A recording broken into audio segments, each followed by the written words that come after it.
Alright, so let's get started. So basically, what this idea is basically you start with a low E, for example,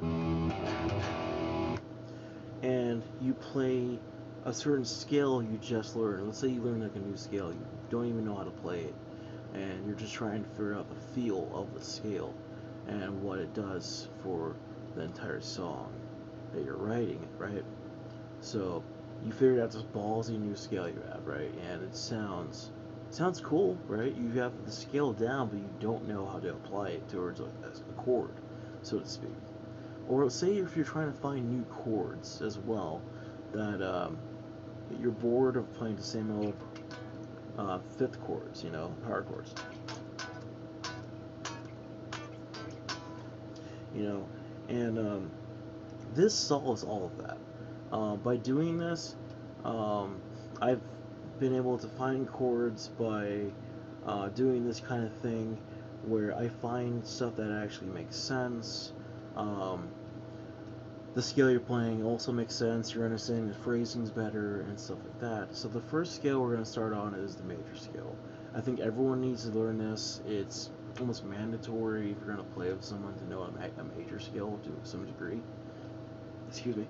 And the first one that you're going to learn today is called Ionian.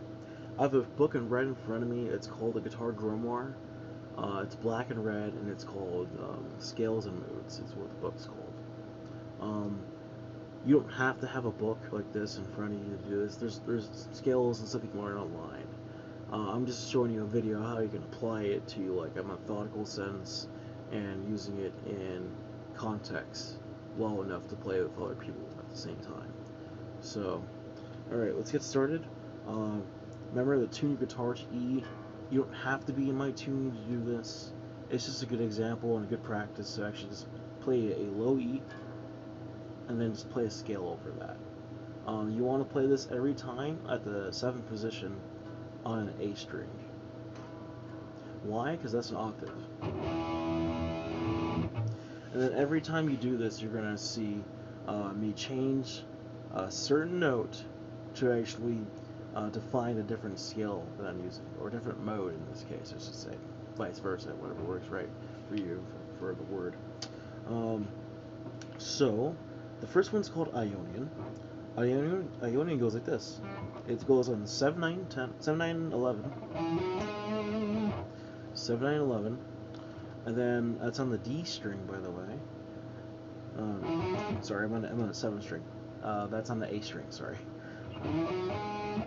And the next one is 7, 9, 11 on the D string, finally. And then you have 8, 9, 11 on the G. And then you have 9, 10, 12. And then you have 9, 11, 12.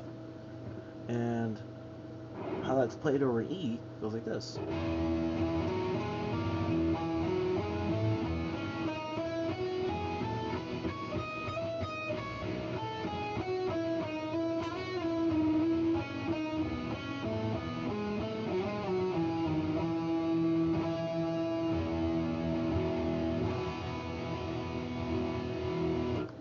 Pretty cool, right?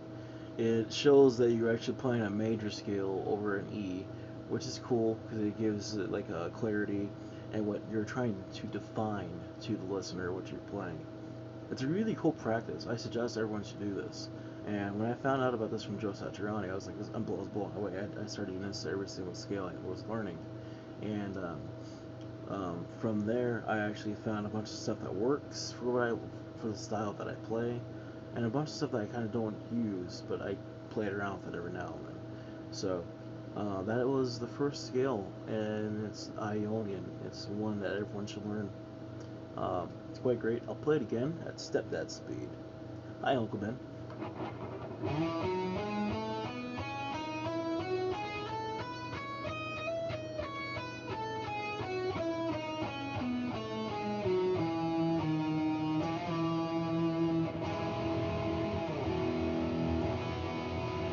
Fast. Just kidding, no.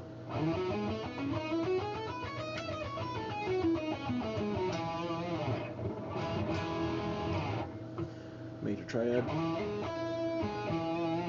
So, thank you so much for watching this segment so far. We're going to continue on and we're going to cover every single scale we have here, except for Locrian, because Locrian is terrible.